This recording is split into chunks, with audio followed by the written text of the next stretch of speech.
Ya pemirsa, hasil pertandingan malam hari ini cukup seru untuk kita saksikan ya, cukup bikin deg-degan ya dengan hasil yang seri 0-0 antara Indonesia dan Malaysia. Bang Bes, evaluasi dari pertandingan hari ini Ya, gimana? evaluasi dari pertandingan kali ini tentu finalisasi di akhir ya, finishing di akhir yang masih menjadi PR bagi Indonesia. Kita tahu Indonesia berhasil menang berhadapan melawan Brunei dengan skor besar waktu itu, tapi catatannya adalah Jens Raven, conversion goalnya sangat rendah, sekitar 50-an%. Dan malam ini dia kembali tidak bisa menyelesaikan peluang yang dia dapat. Tadi ada satu peluang besar menurut saya serangan balik yang pengambilan keputusannya agak sedikit terlambat. Jadi mungkin ini bisa jadi pelajaran buat pertandingan berikutnya karena dengan hasil seri ini Indonesia juga akhirnya lolos. Berarti Bang Bes, masalah kita masih sama dengan pertandingan sebelumnya di finishing atau di akhirnya gitu ya Bang Bes. Kalau ngomongin soal masalah ini sebenarnya solusinya tuh apa sih? Apakah striker gimana sih gitu Bang Bes? Kalau menurut saya ini masalahnya ada di pergerakan di tiga yang paling depan. Oke. Sayap kiri, sayap kanan, dan juga striker. Karena kita lihat Indonesia menguasai jalannya pertandingan. Pada babak pertama sekitar 70% Ya, penguasaan bola. Babak kedua turun sedikit. Karena memang Malaysia berusaha mengejar skor ya supaya bisa mereka unggul. Tetapi pada akhirnya Indonesia hanya mencatatkan kurang lebih 3 shoot on target yang menurut saya itu sangat rendah, untuk penguasaan bola yang sangat tinggi. Jadi artinya apa? Ketika di sepertiga akhir, menurut saya butuh kreativitas, butuh kombinasi, butuh pergerakan antar pemain untuk cari luang ini yang mungkin Indonesia tidak dapat. Pendapat Bang Bes sendiri soal Malaysia, kan kita bisa menahan imbang. Kalau kita lihat dari permainan ya memang kita bisa menguasai bola walaupun shots on targetnya yang sangat kurang sekali. Tapi gimana sama Malaysia? Ya, kita bisa menguasai jalannya pertandingan juga terlepas karena Malaysia yang tidak terlalu ingin pressing di atas. Sejak babak pertama tadi mereka lebih banyak menunggu, Indonesia melakukan kesalahan dan melakukan serangan balik. Tadi ada beberapa kali bola-bola terobosan Malaysia yang berhasil tembus ke pertahanan Indonesia. Tetapi mereka pun juga punya masalah yang sama. Mereka tidak bisa finishing touch-nya, tidak ada follow up dari second line. Ini sama juga Indonesia, ketika Jens Raven udah di depan, follow up dari gelandang, follow up dari sayap. Menurut saya tadi masih belum sempurna. Masih belum sempurna, tapi dengan hasil ini kan Bang Bes tadi sudah sempat singgung juga bahwasanya hasil imbang sudah bisa membuat kita tetap menjadi juara grup dan berarti kita dipastikan lolos untuk ke babak berikutnya. Nah, sebelum saya penasaran sama perlinian, kalau tadi kita dibedah di awal, saya mau evaluasi perlininya tadi, tapi Bang Bes nextnya ini kan berarti kita dipastikan lolos. Lawan yang berat katanya ada di grup sebelah, ada Thailand dan Vietnam. Bang Bes ngelihatnya gimana? Kalau saya melihatnya dengan kelolosan Indonesia ke babak selanjutnya ini modal utamanya adalah pertahanan yang kuat. Kita mungkin ada masalah di penyelesaian akhir tetapi tidak pada lini pertahanan. Kita tahu Filipina bermain baik ketika berhadapan melawan Malaysia, serangan baliknya tajam. Tetapi mereka tidak banyak shoot on target. Begitu pula dengan Malaysia pada malam hari ini. Kiper tidak banyak bekerja lah kalau saya lihat ya. Dan juga ini berarti kita patut apresiasi apa lini pertahanan Indonesia. Ada Kadek Arela, ada Kakang, bahkan ada tadi Doni Tri melakukan penyelamatan tadi ada yang dilakukan, dan juga Ahmad Maulana Sarif yang masuk di babak kedua juga memberikan warna tersendiri buat tim nasional Indonesia. Dengan hasil seperti ini Bang Bes, dengan permainan yang seperti ini, katakanlah ya kita bisa lihat permainan Indonesia dengan melawan Filipina dan Malaysia ini, modal kita cukup kuat nggak sih untuk di semifinal bertemu dengan lawan-lawan kita dari negara modalnya lain? sangat kuat karena Indonesia menurut saya belum keluar nih potensi terbaiknya. Masih belum keluar gitu ya? Menurut saya pakem terbaiknya belum terlihat, potensi terbaiknya belum keluar. Jadi menurut saya Indonesia masih akan meledak. Tinggal bagaimana nanti pelatih meracik supaya bisa peak performance-nya tepat ada di semifinal dan juga di partai final. Tapi kalau Bang Bes ngelihat secara overall squad malam hari ini dibandingkan dengan squad kita waktu lawan Filipina, itu gimana pertahanan dan kekuatan timnya? Kalau saya lihat yang pada malam hari ini lebih kuat dari segi defensif karena memang Malaysia cukup merepotkan. Pemain nomor 10, terus nomor 15, terus nomor 6 juga. Tadi ada sedikit kebebasan dalam melakukan serangan-serangan balik, mendikte arah permainan ketika mereka pegang bola. Indonesia berhasil menutup ruang-ruang tersebut, menurut saya itu hebat. Dan ketika berhadapan melawan Filipina, memang di awal Filipina lebih coba menekan, tetapi pada babak kedua mereka juga akhirnya kendor. Nah, yang kali ini Indonesia lebih banyak pegang bola, tinggal bagaimana nanti kombinasi di final third-nya yang harus diperbaiki.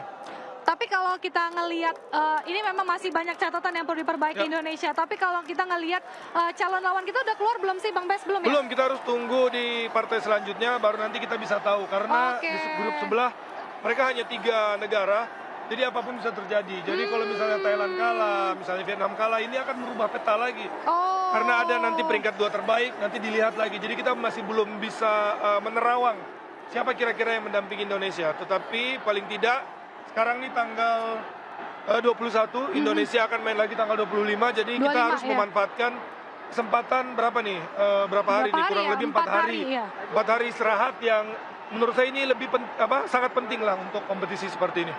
4 hari istirahat untuk Indonesia, tapi kalau tadi kita bahas lawan di sebelah, kita masih belum tahu siapa yang akan menghadapi Indonesia, tapi kalau prediksi Bang Bes, siapa sih yang paling kuat? Yang paling kuat menurut saya tetap adalah Thailand diikuti dengan Vietnam. Kenapa Thailand? Karena Thailand dia punya pembinaan usia muda sangat baik. Di sana kompetisi usia muda juga sudah jalan. Negaranya lebih kecil daripada Indonesia, jadi sepertinya lebih gampang untuk mengatur pergerakan dari satu wilayah ke wilayah yang lain, bisa lewat darat. Sedangkan Indonesia kita tahu kita masih kesulitan nih, masih mencari formula terbaik. Indonesia 17.000 pulau, Gina udah berapa pulau dijelajahi ya kan? Berapa? Iya. Terlalu besar. Terlalu besar ini. Tapi Bang Bes, kalau misalkan dengan hasil kita hari ini, apa yang perlu kita persiapkan ya Bang Bes? Yang paling perlu kita persiapkan yang untuk paling menuju perlu dipersiapkan yang berarti pertama, kita semifinal ya? Yes, semifinal. Yang perlu dipersiapkan yang pertama adalah fisik. Karena kita ada libur 4 hari, besok sepertinya akan ada recovery training. Terus dari situ Indonesia akan melihat, baru memantau, baru akan memulai latihan taktik dan strategi menyesuaikan dengan lawan. Tergantung lawannya nanti siapa. Oke, yang paling penting itu berarti kalau menurut Bang Bes adalah fisik ya pemirsa. Pemulihan fisik, pemulihan kondisi fisik. Ya. Karena Indonesia bermain di 3 pertandingan berturut-turut dari tanggal berapa itu? Kalau nggak salah dari minggu lalu sudah main, terus tanggal berapa hari yang lalu sudah main, dan hari ini tanggal 21 main lagi. Tapi kalau Bang Bes ngelihat pemain-pemain kita hari ini, menurut Bang Bes sendiri siapa sih man of the match versi Bang Bes yang kayak paling kerja keras deh malam ini? Kalau saya melihat salah satu yang paling kerja keras hari ini yang keluar, Tony. Tony ya? Ya, dia banyak memotong. Tadi cedera ya? Sepertinya kelelahan, mungkin cedera otot, mungkin kemungkinan besar.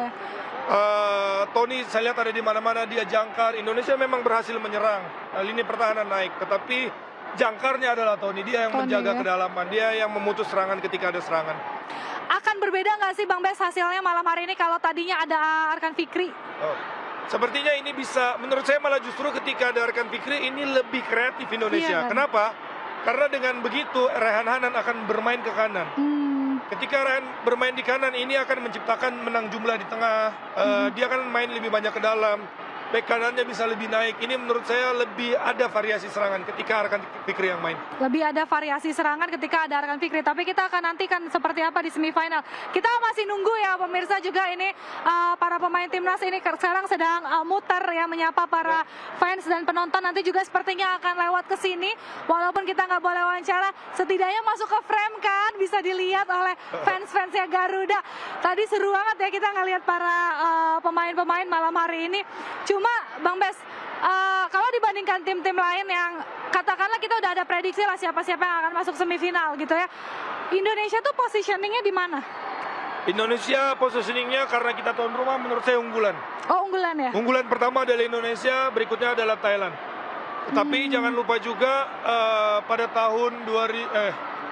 tapi jangan lupa juga bahwa Thailand ini selalu bisa memberikan kejutan, Vietnam pun demikian.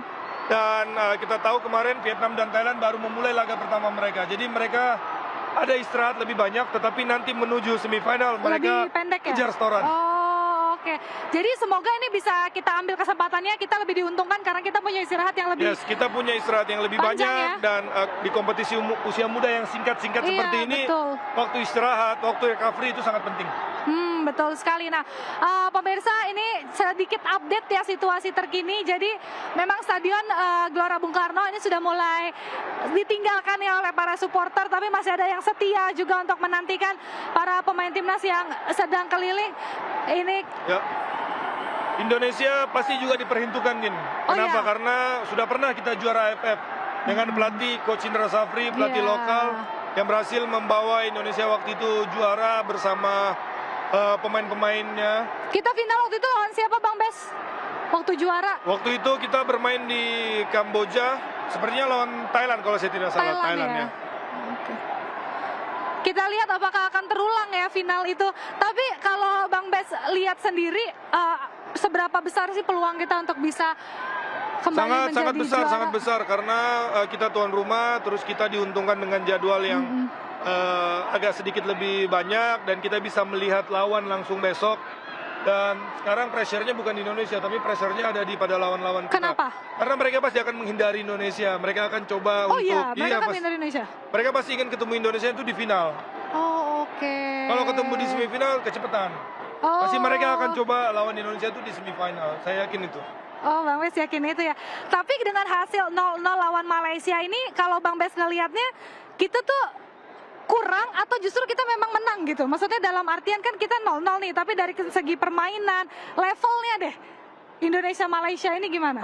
Kalau hari ini saya ngelihat di babak pertama tuh imbang. Indonesia dan Malaysia tuh berimbang. Tetapi pada babak kedua, apapun yang dikatakan oleh pelatih Gerard van den Berg, itu mengubah warna pertandingan. Babak kedua saya lihat Indonesia tuh lebih cepat, passing lebih keras, perpindahan pemain lebih bagus. Ruang ganti ada sesuatu pada dan babak kedua Indonesia jadi luar biasa mainnya. Ada banyak peluang yang kita tidak bisa selesaikan, yang semestinya bisa kita selesaikan. Tapi kalau dari segi kepelatihan, kalau Bang Bes ngelihatnya kan tadi dari halftime ada perubahan yang kita lihat signifikan ya dari Coach Gerald pasti melakukan sesuatu. Itu apa yang kira-kira? Salah satu yang paling mencolok adalah dengan masuknya Ahmad Maulana. Saya lihat tadi berapa kali dia melakukan overlap, berapa kali dia memberikan tekanan kepada Malaysia, di mana pada babak pertama Buffon itu menurut saya lebih defensif, bek kanan yang lebih defensif, sedangkan Ahmad Maulana itu lebih overlap, lebih mengambil resiko. Menurut saya itu yang berbeda di babak pertama dibanding babak kedua dari segi pemainnya. Dari segi pemain kita malam hari ini, kalau dengan segi pemain kita melawan Filipina kemarin kan Bang Bes sudah bilang memang yang malam ini lebih baik. Tapi untuk di semifinal, menurut Bang Bes squad yang malam ini lagi yang diturunkan harusnya? Menurut saya sepertinya yang akan main adalah kombinasi pemain terbaik yang di depan dan pemain terbaik di belakang. Kemungkinan besar menurut saya yang main di belakang seperti ketika berhadapan melawan Brunei kurang lebih atau Malaysia, si Ahmad Maulana, terus Kadek Arel, Kakang, dan juga di kiri Donitri. Di tengah kalau Tony Firmansyah tidak cedera, mungkin dia yang akan bermain bersama Robi dan Arkan Fikri. Dan di depan ada Rehan Hanan, dan di kiri ada Arjuna, dan di depan ada James Rappen. Komentar untuk Detan malam ini? Karena kayaknya dia...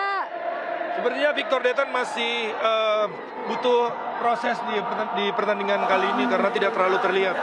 Karena wajar juga karena Indonesia kan tidak punya partai uji coba. Iya, betul. Selama mereka TC 2-3 minggu terakhir, mereka tidak ada uji coba, jadi praktis mungkin uji cobanya hanya internal, secara internal. Seperti itu. Baik, pemirsa, nanti kita lanjut lagi ngobrol sama Bang Bes. Nah, saya kasih tahu situasi terkininya. Pemain timnas sekarang tuh lagi ada di depan tribunnya La Grande ya. Jadi sekarang lagi menyanyikan lagu Indonesia Pusaka. Nah, jadi situasinya cukup mengharukan ya, karena memang masih rame. La Grande-nya juga full support juga malam hari ini, luar biasa para supporter timnas. Bang Bes ngelihatnya kaget nggak sih dengan antusiasme supporter timnas malam hari ini? Apalagi kan U23 di kelompok umur kan kadang-kadang orang nggak terlalu peminatnya tuh nggak terlalu sebanyak senior biasanya. Tapi ini malam lumayan full loh. Justru kebalik, di Indonesia kelompok umur itu favorit orang-orang. Kenapa? Sejak zaman Indra Safri 2013, waktu itu penuh sekali stadion, antusiasme masyarakat bangkit. Dan itu akhirnya menjadi kayak seperti tradisi, era Coach Fahri, era Coach Bima, setiap kali ada kompetisi usia muda di Indonesia, maka stadion-stadion, khususnya di daerah-daerah di Sidoarjo, Surabaya, Solo, pasti rame dengan pendukung timnas. Oh wow. Kalau timnas senior udah pasti full kalau sekarang ya. Tapi ini menjadi sign yang positif dong Bang Bes, berarti untuk peminat usia muda kita juga. Karena ini positif dan negatif sebenarnya. Karena positifnya adalah ini memberikan panggung untuk pemain-pemain untuk bisa berkembang. Negatifnya mungkin ketika kita berprestasi takutnya dengan supporter yang banyak mungkin bisa over proud. Aku lagi dada-dada. Siapa yang dada-dada ke siapa? Enggak apa-apa, gue dada aja. Siapa? Hai. Dada dulu, dada. Dada sini dong, dada. Gitu. Mama ada di atas. Dada ke siapa? Dada ke ini aja nih, dada ke ini. Dadain. Halo. Keren banget.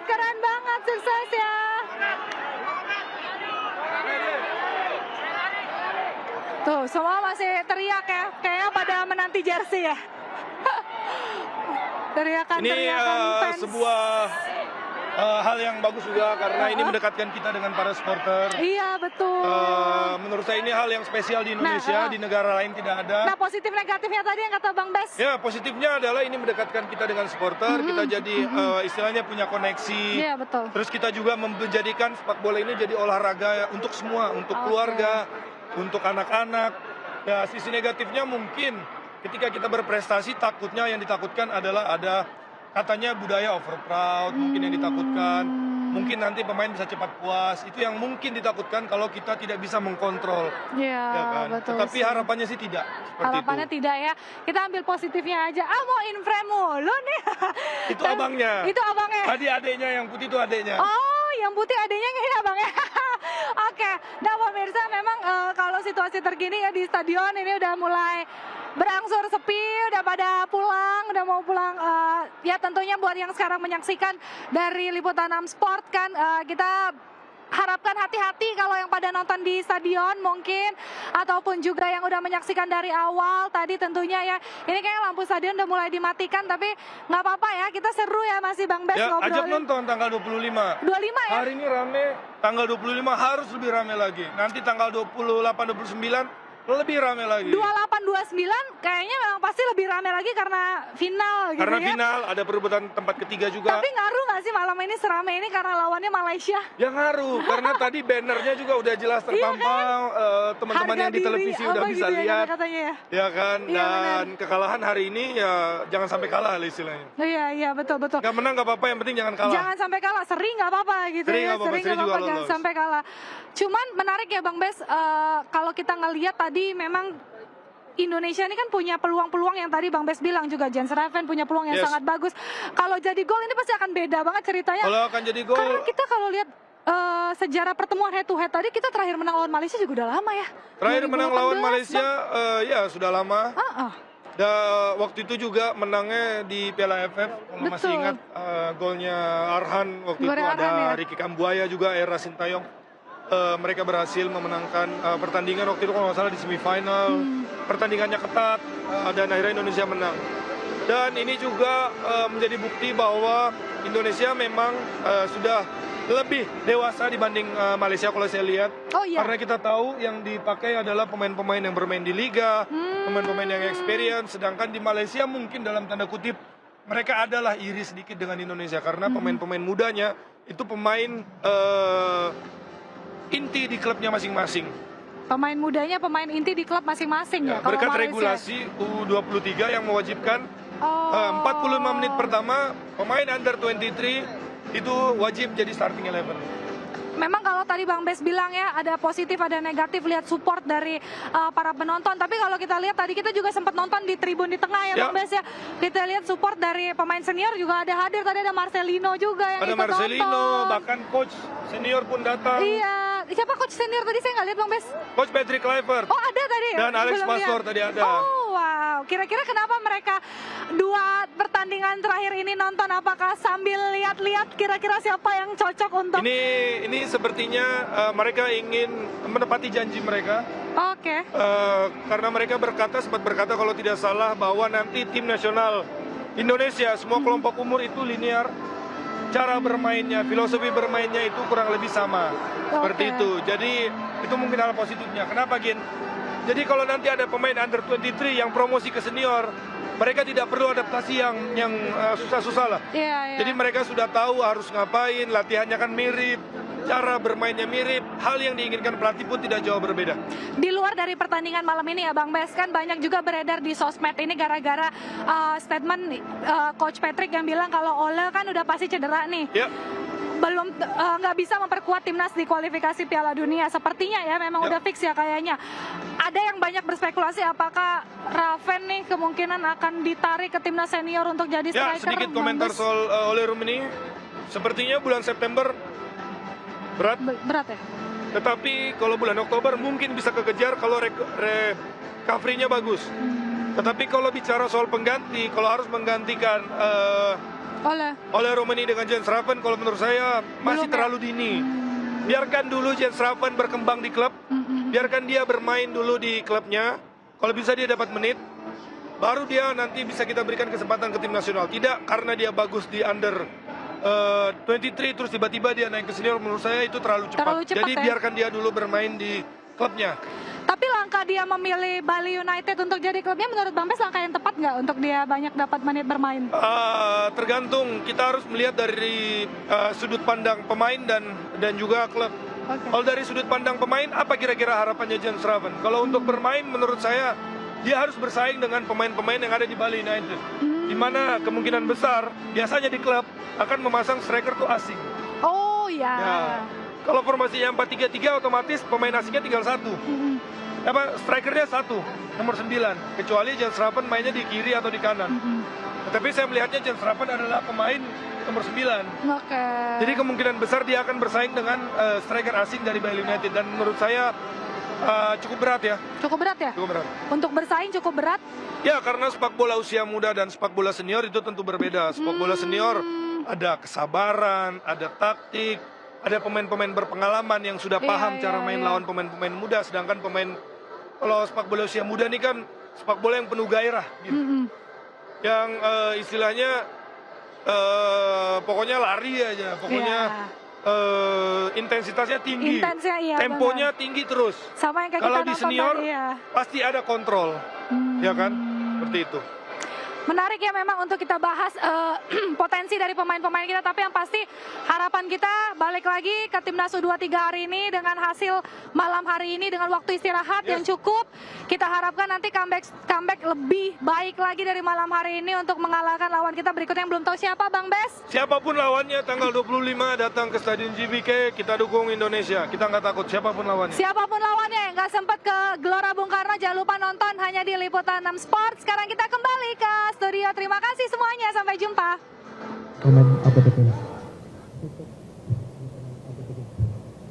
No, what I think that we did today, it was a difficult game. I think they play really compact and defensive. I think it was difficult for us. And I think today we missed a player like Arkan, because he can play and he's really between the lines, and if you give him space he can start to play, and I think we miss him today. And I think we did a hell of a job. I think again the 0, that's a compliment for the defensive guys, but also the team give everything I think today. Oke, jadi hari ini merupakan pertandingan yang lumayan berat buat kami, 0-0 ya. Semua memberikan yang terbaik 100%, tapi kelihatan sekali kalau kita membutuhkan seorang pemain seperti Arkan yang bisa bermain secara leluasa, bisa masuk di antara lini lawan, karena Malaysia bermain sangat rapat ya dan kompak, dan mereka bermain dengan bagus secara defensif. Tapi kita juga beruntung kita tidak kebobolan gol. Ini juga komplimen ke pemain belakang yang bermain dengan luar biasa, dan semua tim juga bermain dan memberikan yang terbaik. Oke, dari Kapten Kadek. Mungkin dari saya, pertama saya ingin mengucapkan terima kasih untuk seluruh rakyat Indonesia yang telah mendukung kita. Hari ini kita tahu ekspektasi seluruh rakyat Indonesia ingin menang, tapi kita draw. Kami juga mengakui itu, dan Astungkara kita bisa lolos ke semifinal, dan tentu besok kita akan memulai evaluasi mulai dari besok, dan kita harap kita bisa memainkan laga di semifinal dengan maksimal dan bisa meraih kemenangan. Terima kasih. Okay, please, any question? Okay, Mas, baju merah. Good evening, Coach. I'm Diego from CNN Indonesia TV. It seems like the small details, especially in the final third, is not going so well tonight. How do you intend to improve that? Thank you. I think you are right. I think if there is one team who can win, I think it was our team, to be honest, because we get the best chances, also with Jens one. The other one that he was running, but he had to pass it faster with his left. Yeah, that's something, sometimes you didn't score easy, and then at once it's there. So hopefully in the semi-final.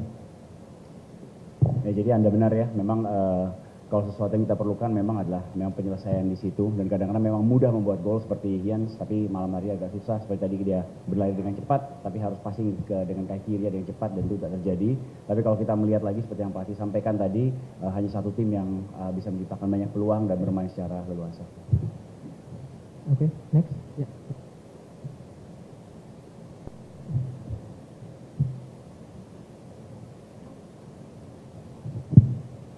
Good evening, Coach Amir from National Radio Station RRI. Just like you said, Arkan Fikri is not playing or not in the player list tonight, but looks like some players also got some problems after the incidents on the field. For the next semifinals, it's just about 4 days. Do you think it's enough for the recovery? And the second one, about. Sorry, I forgot the second question. It's okay. Just that one. Thank you. No, I think that 4 days are 4 days, and I think it's a tournament, and it's every 3 days we play a game, and now we have 4 days, 1 day more. That's a big difference, and I think that we will try to prepare ourselves. We have 1 day off because the players had to recover, so that's perfect. I think. We will do and give everything in the semi-final, and hopefully that's enough. Oke, jadi 4 hari adalah 4 hari, nggak ada yang bisa diubah dari hal itu. Tapi kalau kita bermain di sebuah turnamen, kita bermain setiap 3 hari, dan kalau mendapatkan 1 hari ekstra dan 4 hari itu tentu saja merupakan keuntungan yang besar ya. Dan kita akan mencoba memberikan segala semuanya supaya teman-teman bisa fit.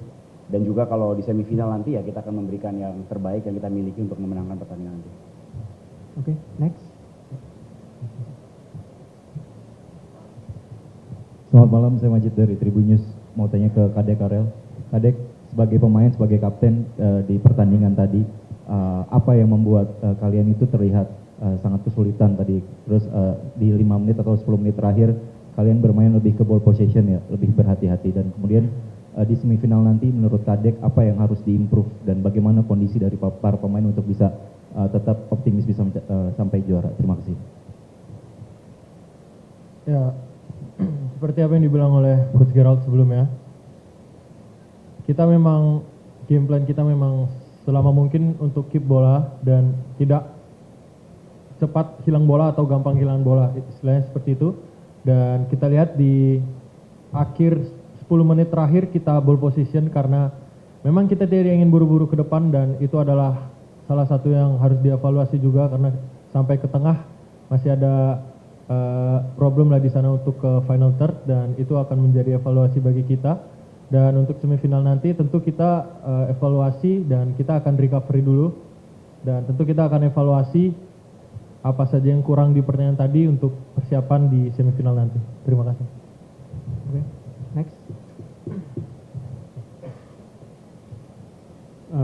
Did you watch the match of Vietnam and Thailand, and can you compare these two opponents? Sorry, can you please repeat? Did you watch Vietnam and Thailand, and can you compare these two opponents?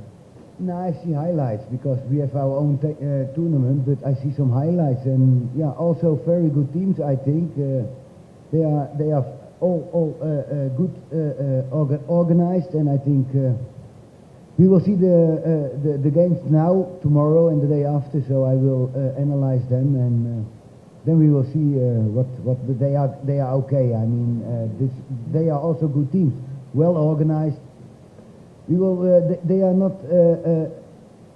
because they're not good. They don't play in the semi-final. They are also a good team, and I think the team today also was good organized, and then it's difficult to play against them. And we will find our way, and that's the only thing where we have to think about. And if it's Vietnam or Thailand, you know that it will be difficult games again. Oke, saya ulangi tadi pertanyaannya, pertanyaan kepada coach, apakah dia melihat pertandingan antara Vietnam dan Thailand, dan apakah perbandingan dari kedua negara tersebut. Sebenarnya coach tadi mengatakan dia hanya melihat highlightnya terlebih dahulu, dan dia tahu bahwa Thailand dan Vietnam juga bermain dengan sangat bagus, mereka terorganisir dengan sangat baik, dan mereka akan bermain besok, dan coachnya akan melihat pertandingan itu, dan kemudian belajar dari situ. Dan kalau kita bermain di semifinal melawan salah satu dari mereka, kedua-duanya adalah tim yang sangat berat, yang pasti akan 2 pertandingan yang berat lagi buat kita, tapi yang penting kita sekarang fokus kepada tim kita sendiri untuk mengatur dan mengorganisasi supaya kita bisa bermain dengan baik. Oke, lanjut. Ya, sebelahnya. Tolong. Terima kasih. Saya tanya pakai bahasa Indonesia. Ada kendala apa dengan Arhan Fikri? Apakah cedera? Apakah dia akan memungkinkan untuk pertandingan semifinal? Itu yang pertama. Yang kedua, dari 3 pertandingan yang sudah dijalani, apakah Coach Gerard Tenenberg sudah puas dengan performa pemain? Ini untuk Coach Gerald ya. Okay, there are 2 questions for you. The first one is regarding Arkan Fikri. What do you think about his condition right now, and is there a chance that he's be playing in semi-final? And the second one, we played already 3 games, and are you happy with the performance of our team? And is there anything that we can do about it? No, I think that Arkan we have to wait for, because he go for the MRI again in 2-3 days. But of course, we hope that everything is okay with him, you know. But at this moment, I cannot tell too much about it, because I don't know for 100% sure what it is. and the next question. We have played 3 games, and what do you think of the performance of Indonesia so far? No, for me it's the first tournament. You know, I need to know the players and to need to see them. Till now, I'm very happy, you know, and I think we played the first 2 games very good. That's what I think. Today I think we had the maybe 70 or 60% ball possession, and now it's try to find to score goals, and I think that's the only way. But I think I'm happy with the team.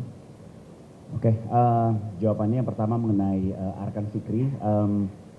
Kondisinya sekarang memang sedang menunggu untuk melakukan MRI sekali lagi 1-2 hari ke depan, dan nggak terlalu banyak yang bisa dikatakan mengenai dia karena kita juga nggak yakin dengan masalah yang dihadapinya sekarang, jadi kita juga masih menunggu sampai MRI berikutnya mengenai Arkan Fikri. Yang kedua, untuk performa tim Indonesia sejauh ini, pertandingan pertama dan kedua kita bermain dengan sangat bagus ya, dan hari ini kita juga memiliki ball possession kurang lebih 60-70%, dan menurut Coach Gerald ini juga turnamen yang pertama dia di Indonesia atau dengan timnas, jadi dia juga masih melihat antara pemain, masih belajar dan semuanya, tapi untuk sejauh ini dia udah happy, dan yang satu-satunya yang diperlukan sekarang adalah bagaimana kita bisa mencetak gol, itu aja. Okay, next. Maybe last question. Okay, please. No.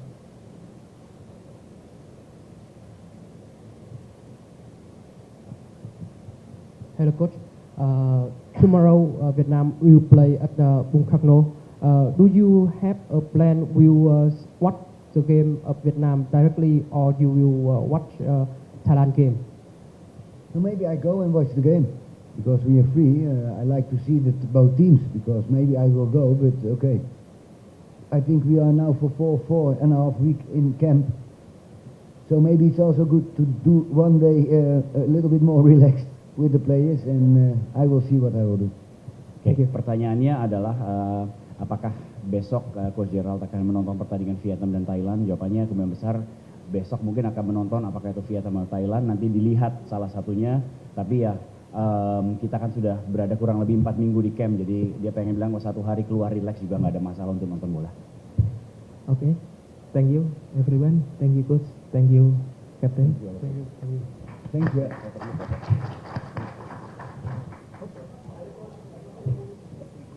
Yeah.